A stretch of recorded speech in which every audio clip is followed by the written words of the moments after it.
नमस्कार दोस्तों, आज हम प्रस्तुत कर रहे हैं हिंदी साहित्य के यथार्थवादी लेखक मुंशी प्रेमचंद्र की एक सशक्त और विचारोत्तेजक कहानी इस्तीफा। दफ्तर का बाबू एक बेजुबान जीव है। मजदूरों को आंखें दिखाओ तो वह प्योरियां बदल खड़ा हो जाए का। कुली को एक डांट बताओ तो सिर से बोझ फेंक कर अपनी राह लेगा। किसी भिखारी को दुत्कारो तो वह तुम्हारी ओर गुस्से की निगाह से देखकर चला जाएगा। यहाँ तक कि गधा भी कभी कभी तकलीफ पाकर दो लतियां झड़ने लगता है। मगर बेचारे दफ्तर के बाबू को आप चाहे आंख दिखाएं, डांट बताएं, दुत्कारें या ठोकरे मारो, उसका माथे पर बल ना आएगा। उसे अपने विकारों पर जो अधिपत्य होता है वह शायद किसी संयमी साधु में भी ना हो। संतोष का पुतला, सब्र की मूर्ति, सच्चा आज्ञाकारी, गरज उसमें तमाम मानवीय अच्छाइयाँ मौजूद होती है। फणहर के भी एक दिन भाग्य जाते हैं। दिवाली के दिन उस पर भी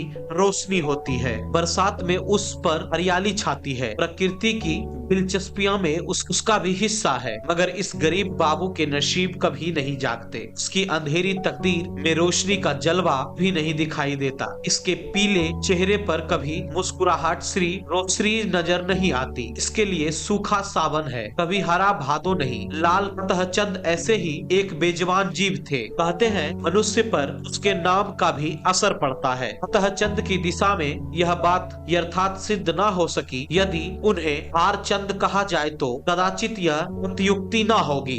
दफ्तर में हार, जिंदगी में हार, मित्रों में हार, जीवन में उनके लिए चारों ओर निराशाएं ही थी। लड़का एक भी नहीं, लड़कियां तीन, भाई एक भी नहीं, भौजाइयां दो, गांठ में कौड़ी नहीं, मगर दिल में आया और मुरब्बत सच्चा मित्र एक भी नहीं। जिससे मित्रता हुई उसने धोखा दिया। इस पर तंदुरुस्ती भी अच्छी नहीं। 32 साल की अवस्था में बाल खिचड़ी हो गए थे, आंखों में ज्योति नहीं, हाजमा चौपट, चेहरा पीला, गाल चिपके, कमर झुकी हुई, ना दिल में हिम्मत, ना कलेजे में ताकत। 9 बजे दफ्तर जाते और 6 बजे शाम को लौट कर घर आते। फिर घर से बाहर निकलने की हिम्मत ना पड़ती। दुनिया में क्या होता है इसकी उन्हें बिल्कुल खबर ना थी। उनकी दुनिया लोक परलोक जो कुछ था दफ्तर था। नौकरी की खैर मनाते और जिंदगी के दिन पूरे करते थे। ना धर्म से वास्ता था, ना दिन से नाता, ना कोई मनोरंजन था, ना खेल। ताश खेले हुए भी शायद एक मुद्दत गुजर गई थी। जाड़ों के दिन थे, आकाश पर कुछ कुछ बादल थे। फतहचंद 5:30 बजे दफ्तर से लौटे तो चिराग जल गए थे। दफ्तर से आकर वह किसी से कुछ ना बोलते, चुपके से चारपाई पर लेट जाते और 15-20 मिनट तक बिना हिले डुले पड़े रहते। तब कहीं जाकर उनके मुंह से आवाज निकलती। आज भी प्रतिदिन की तरह वे चुपचाप पड़े थे कि एक ही मिनट में बाहर से किसी ने पुकारा। छोटी लड़की ने जाकर पूछा तो मालूम हुआ कि दफ्तर का चपरासी है। शारदा पति के मुंह हाथ थाने के लिए लौटा गिलास मांज रही थी। बोली, उससे कह दे क्या काम है, अभी तो दफ्तर से आया ही है और बुलावा आ गया है। चपरासी ने कहा, अभी फिर बुला लाओ, कोई बड़ा जरूरी काम है। फतहचंद की खामोशी टूट गई। उन्होंने सिर उठाकर पूछा, क्या बात है? शारदा, कोई नहीं, दफ्तर का चपरासी है। फतहचंद ने सहम कर कहा, दफ्तर का चपरासी? क्या साहब ने बुलाया है? शारदा, हाँ आता है, साहब बुला रहे हैं। यहाँ कैसा साहब है? तुम्हारा जब देखा बुलाया करता है। सवेरे के गए गए अभी मकान लौटे हो, फिर भी बुलावा आ गया। फतहचंद न संभल कर कहा, जरा सुन लूं, किस लिए बुलाया है? मैंने सब काम खत्म कर दिया था, अभी आता हूँ। शारदा, जरा जलपान तो करते जाओ। चपरासी से बातें करने लगे तो तुम्हें अंदर आने की याद भी ना रहेगी। यह कहकर वह एक प्याली में थोड़ी सी दालमोट और सेब लाई। फतहचंद उठकर खड़े हो गए, किंतु खाने की ओर चीखे देख कहर चारपाई पर बैठ गए और प्याली की ओर चाव से देखकर चारपाई पर बैठ गए और प्याली की ओर चाव से देखकर डरते हुए बोले, लड़कियों को दे दिया है ना? शारदा ने आंखें चढ़ाकर कहा, हाँ हाँ दे दिया है, तुम तो खाओ। इतने में छोटी में चपरासी ने फिर पुकार, बाबूजी हमें बड़ी देर हो रही है। शारदा, कहा क्यों नहीं देते कि इस वक्त ना आएंगे? फतहचंद ने जल्दी जल्दी दालमोट की 2-3 कियां लगाई, एक गिलास पानी पिया और बाहर की तरफ दौड़े। शारदा पान बनाती ही रह गई। चपरासी ने कहा, बाबूजी आपने बड़ी देर कर दी, अब जरा लपक चलिए, नहीं तो जाते ही डांट बताएगा। फतहचंद ने 2 कदम दौड़कर कहा, चलेंगे तो भाई आदमी ही की तरह, चाहे डांट लगाए या दांत दिखाए, हमसे दौड़ा नहीं जाता। बंगले ही पर है ना चपरासी, भला वह दफ्तर क्यों नहीं आने लगा? बादशाह है कि दिल लगी।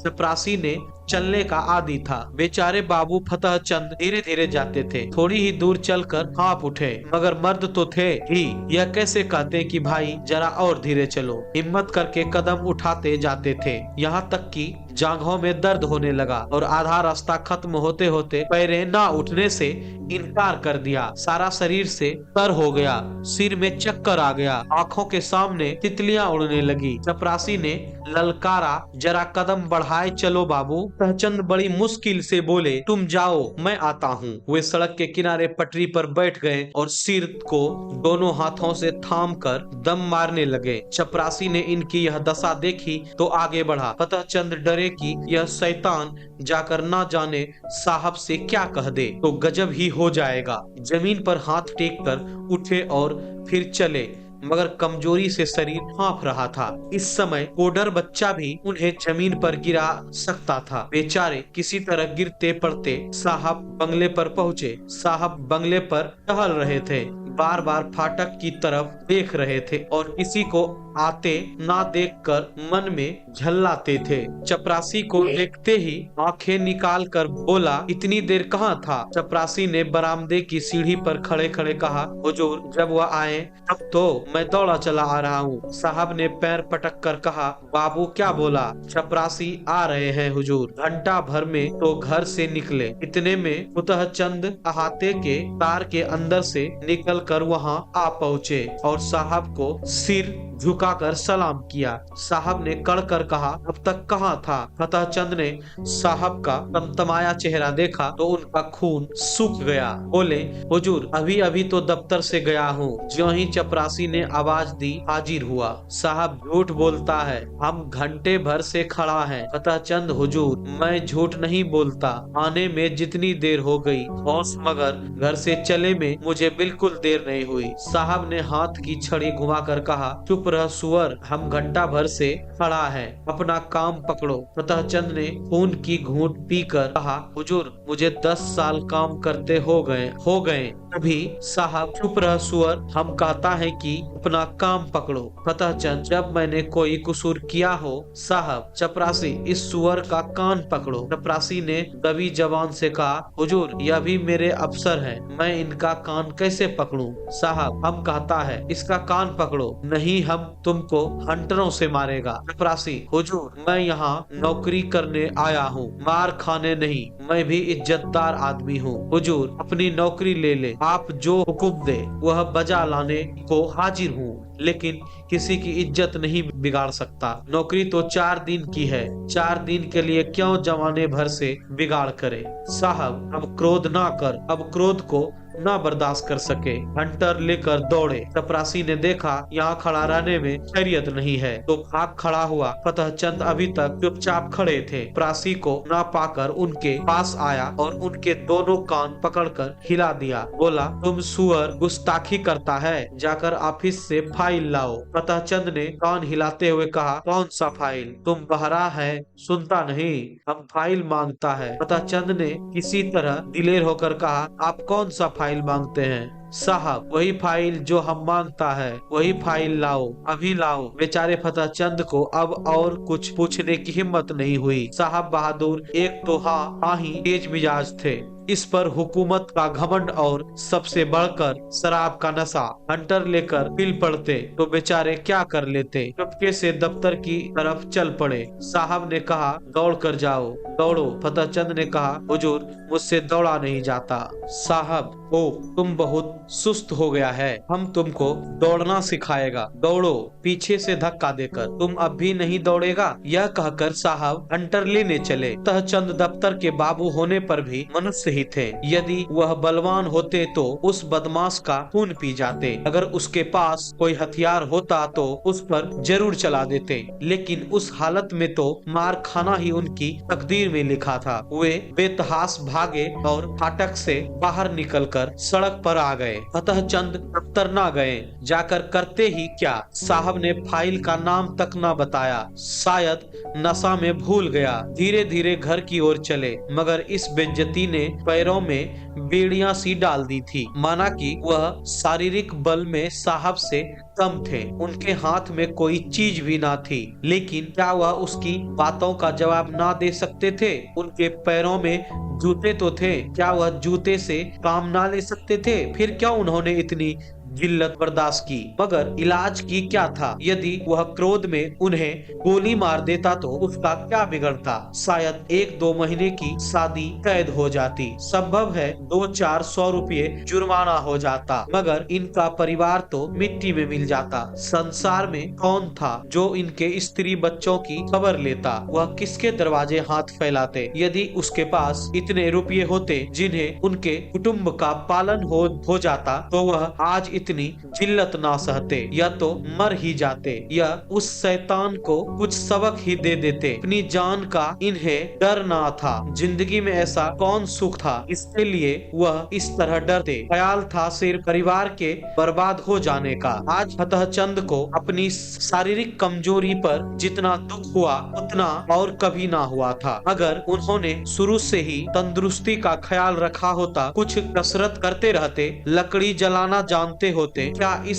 शैतान की इतनी हिम्मत होती कि वह उनका कान पकड़ता, उसकी आंखें निकाल लेते? कम से कम नन्हे घर से एक छुरी लेकर चलना था, और ना होता 2-4 हाथ जमाते ही पीछे देखा जाता, जेल जाना ही तो होता, या और वे ज्यों-ज्यों आगे बढ़ते थे त्यों-त्यों उनकी तबीयत अपनी कायरता और बादेपन पर और भी झल्लाती थी। अगर वह उचक कर उसके 2-4 थप्पड़ लगा देते तो क्या होता? यही ना कि साहब के खान समेत बेरे सब उन पर पील पड़ते और मारते मारते बेदम कर देते। बाल बच्चों के लिए पर जो कुछ पड़ती साहब को इतना तो मालूम हो जाता कि गरीब को बेगुनाह जलील करना आसान नहीं। आखिर आज मैं मर जाऊं तो क्या हो? तब कौन मेरे बच्चों का पालन करेगा? तब उनके लिए जो कुछ पड़ेगी वह आज ही पड़ जाती तो क्या हर्ज था? इस अंतिम विचार ने फलहचंद के हृदय में इतना जोश भर दिया कि वह लौट पड़े और साहब से जिल्लत का बदला लेने के लिए 2-4 कदम चले, मगर फिर ख्याल आया आखिर जो कुछ जिल्लत होनी थी वह तो ही ली, कौन जाने बंगले पर हो या चल गया हो। उसी समय उन्हें शारदा की टैक्सी और बच्चों का बिना बाप के जाने का ख्याल भी आ गया। फिर लौटे और घर चले। घर में जाते ही शारदा ने पूछा, इसलिए बुलाया था? बड़ी देर हो गई। फलहचंद ने चारपाई पर लेटते हुए कहा, नशे की सनक थी और क्या। शैतान ने मुझे गालियां दी, जलील किया, बसस यही रट लगाए हुए था कि देर क्यों की। निर्दयी ने 4 चपरासी से मेरा कान पकड़ने को कहा। शारदा ने गुस्से में आकर कहा, तुमने एक जूता उतार कर दिया नहीं सुअर को? अतः चंद चपरासी बहुत शरीफ है, उसने साफ कह दिया, हुजूर मुझसे यह काम ना होगा। मैंने भले आदमियों की इज्जत उतारने के लिए नौकरी नहीं की थी। वह उसी वक्त सलाम करके चला गया। शारदा यही बहादुरी है, तुमने उस साहबकारा क्यों नहीं? मैंने भी खूब सुनाई। वह छड़ी लेकर दौड़ा, मैंने भी जूता संभाला। उसने मुझे खड़ियां जमाई, मैंने भी कई जूते लगाए। शारदा ने खुश होकर कहा, सच इतना सा मुंह हो गया होगा उसका? फतहचंद चेहरे पर झाड़ू सी खिड़ी हुई थी। शारदा, बड़ा अच्छा हुआ, तुमने और मारना चाहिए था। मैं होती तो बिना जान लिए ना छोड़ती। फतहचंद, मार तो आया हूँ, लेकिन अब खैरियत नहीं है। देखो क्या नतीजा होता है। नौकरी तो जाएगी ही, शायद सजा भी काटनी पड़े। शारदा, सजा क्यों काटनी पड़ेगी? क्या कोई इंसाफ करने वाला नहीं है? उसने क्यों गालियां दी, क्यों छड़ी जमाई? फतहचंद, उसने सामने मेरी कौन सुनेगा? अदालत भी उसी की तरफ हो जाएगी। शारदा, हो जाएगी, मगर देख लेना किसी साहब की यह हिम्मत ना होगी कि किसी बाबू को गालियां दे बैठे। तुम्हें चाहिए था कि जो ही उसके मुंह से गालियां निकली लपक कर एक जूता शरीद कर देते। फतहचंद, तो फिर इस वक्त जिंदा लौट जरूर मुझे गोली मार मार देता, शारदा देखी जाती। फतेह चंद ने बुरा कर कहा, फिर तुम लोग कहाँ जाती? शारदा, जहाँ ईश्वर की मर्जी होती। आदमी के लिए सबसे बड़ी चीज इज्जत है। इज्जत गवाकर बाल बच्चों की परवरिश नहीं की जाती। तुम उस शैतान को मार कर आए तो होते तो मैं जरूर से समाती। मार खाकर उठते तो शायद मैं तुम्हारी सूरत से भी घृणा करती। ये जबान से चाहे कुछ ना कहती, मगर दिल से तुम्हारी इज्जत जाती रहती। अब तो कुछ सिर पर आएगी, उसी से झेल लूंगी। सुनो सुनो, कहाँ जाते हो? फतेह चंद दीवाने होकर जोश में घर से निकल पड़े। शारदा पुकारती रह गई। वह फिर साहब के बंगले की तरफ जा रहे थे, डर से सहमे हुए नहीं बल्कि गरूर से गर्दन उठाए हुए का इरादा उनके चेहरे से झलक रहा था। उनके पैरों में वह कमजोरी, आंखें में वह बेकसी न थी। उनकी काया पलट सी हो गई थी। वह कमजोर बदन, पीला मुखड़ा, दुर्बल, मजबूत गठा और जवान था। उन्होंने पहले एक दोस्त के घर जाकर उसका डंडा लिया और अकड़ते हुए साहब के बंगले पर जा पहुंचा। इस वक्त 9 बजे थे। साहब खाने की मेज पर थे, मगर फतेह चंद ने आज उनके मेज पर से उठ जाने का इंतजार न किया। खानसमा कमरे से बाहर निकला और वह चीख उठा। अंदर गए। कमरा प्रकाश से जगमगा रहा था। जमीन पर ऐसी कालीन बिछी हुई थी जैसी फतेह चंद की शादी में भी नहीं बिछी होगी। साहब बहादुर ने उनकी तरफ क्रोधित दृष्टि से देखकर कहा, तुम क्यों आया? बाहर जाओ। क्यों अंदर आना चला आया? फतेह चंद ने खड़े खड़े डंडा संभाल कर कहा, तुमने मुझसे अभी फाइल मांगा था, वही फाइल लेकर आया हूँ। पान खा लो तो दिखाऊं, तब तक मैं बैठा हूँ। इत्मीनान से खाओ, शायद वह तुम्हारा आखिरी खाना होगा, इसी कारण खूब पेट भर खा लो। साहब सन्नाटे में आ गए। फतेह चंद की तरफ डर और क्रोध की दृष्टि से देखकर कांप उठे। फतेह चंद के चेहरे पर का इरादा झलक रहा था। साहब समझ गए, यह मनुष्य इस समय मरने मारने के लिए तैयार होकर आया है। कत में फतेह चंद उसने पासंग भी नहीं था, लेकिन यह निश्चय था कि वह ईंट का जवाब पत्थर से नहीं बल्कि लोहे से देने को तैयार है। यदि यह फतेह चंद को बुरा भला कहते हैं तो क्या आश्चर्य है कि डंडा लेकर पिल पड़े। हाथपाई करने में, यद्यपि उन्हें जीतने में जरा भी संदेह नहीं था, लेकिन बैठे बैठाए डंडे खाना भी तो कोई बुद्धिमानी नहीं है। ते को आप डंडे से मारिए, ठुकराइए और जो चाहे कीजिए, मगर उसी समय तक एक बार गुरा कर दौड़ पड़े तो फिर देखें आप हिम्मत कहाँ जाती है। यही हाल उस वक्त साहब बहादुर का था। जब तक यकीन था कि फतेह चंद गुड़ की गाली हंटर खाकर सब कुछ खामोशी से सह लेगा, तब तक आप शेर थे। वह त्योरियां बदले, डंडा संभाले, बिल्ली की तरह घात लगाए खड़ा है। जवान से कोई कड़ा शब्द निकला और उसने डंडा चलाया। वह अधिक से अधिक उसे बर्खास्त कर सकते हैं, अगर मारते हैं तो मार खाने का भी डर है। उस पर फौजदारी में मुकदमा दायर हो जाने का संदेशा। माना कि वह अपने प्रभाव और ताकत को जेल में डलवा देंगे, परंतु परेशानी और बदनामी से किसी तरह ना बच सकते थे। एक बुद्धिमान और दूरंदेश आदमी की तरह उन्होंने यह कहा, ओहो, हम समझ गया, आप हमसे नाराज हैं। हमने क्या आपको कुछ कहा है? आप क्यों हमसे नाराज हैं? फतेह चंद ने तन करी कहा, तुमने अभी आधा घंटा पहले मेरे कान पकड़े थे और मुझसे सैकड़ों उल जलूल बातें कही थी। क्या इतनी जल्दी भूल गए? साहब, मैंने आपका कान पकड़ा था। हा हा हा हा, क्या मजाक है? क्या मैं पागल हूँ? यह दीवाना फतेह चंद, तो क्या मैं झूठ बोल रहा हूँ? चपरासी गवाह है, आपके नौकर चाकर भी देख रहे थे। साहब, कब की बात है? फतेह चंद, अभी अभी, कोई आधा घंटा हुआ। आपने मुझे बुलवाया था और कान पकड़े और धक्के दिए थे। साहब, ओ बाबूजी, उस वक्त हम नशा में था। बेहरा ने हमको बहुत देर दिया था, हमको कुछ खबर नहीं। क्या हुआ? माई गाड़, हमको कुछ खबर नहीं। फतेह चंद, नशा में अगर तुमने गोली मार दी होती, क्या मैं मर न जाता? अगर तुम्हें नशा था और नशा में सब कुछ मुआफ है तो मैं भी नशे में हूँ। सुनो मेरा फैसला, या तो अपने कान पकड़ की फिर कभी किसी भले आदमी के संग ऐसा बर्ताव ना करोगे, या मैं आकर तुम्हें कान पकड़ूंगा। समझ गए कि नहीं? इधर उधर हिलो नहीं। तुमने अगर छोड़ी और मैंने डंडा चलाया फिर खोपड़ी टूट जाएगा तो मेरी पता नहीं। मैं जो कुछ कहता हूँ वह करते चलो। पकड़ो कान। साहब ने बनावटी हंसी हंसकर कहा, बेल बाबूजी, आप बहुत दिल लगी करता है। अगर हमने आपको बुरा बात कहता है तो हम आपसे माफी मांगता है। फतेह चंद डंडा तोलकर, नहीं, कान पकड़ो। साहब आसानी से इतनी जिल्लत ना सह सके, लपक कर उठे और चाह कि फतेह चंद के हाथ से लकड़ी छीन ले, लेकिन फतेह चंद गाफिल ना थे। साहब मेज पर उठने ना पाए थे कि उन्होंने डंडे का भरपूर और तुला हुआ हाथ चलाया।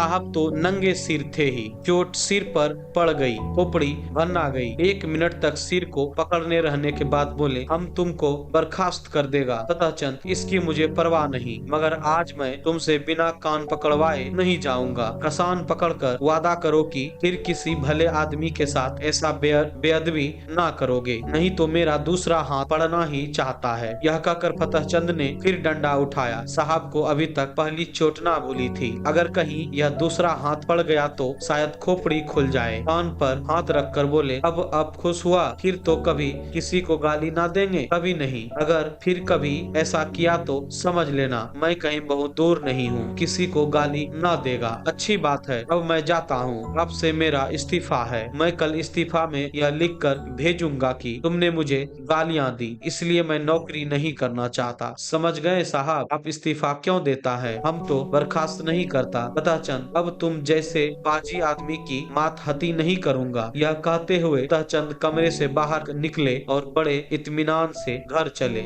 आज उन्हें सच्ची विजय की प्रसन्नता का अनुभव हुआ। उन्हें ऐसी खुशी कभी नहीं प्राप्त हुई थी। यही उनके जीवन की पहली जीत थी। तो दोस्तों, आपने सुनी महान लेखक मुंशी प्रेमचंद्र द्वारा लिखी गई कहानी इस्तीफा। यह कहानी हमें सिखाती है कि जब व्यवस्था अन्यायपूर्ण हो जाए तब पद से अधिक मूल्यवान होता है इंसाफ का स्वाभिमान और नैतिक साहस। प्रेमचंद्र की यह रचना आज भी उतनी ही प्रासंगिक और प्रभावशाली है।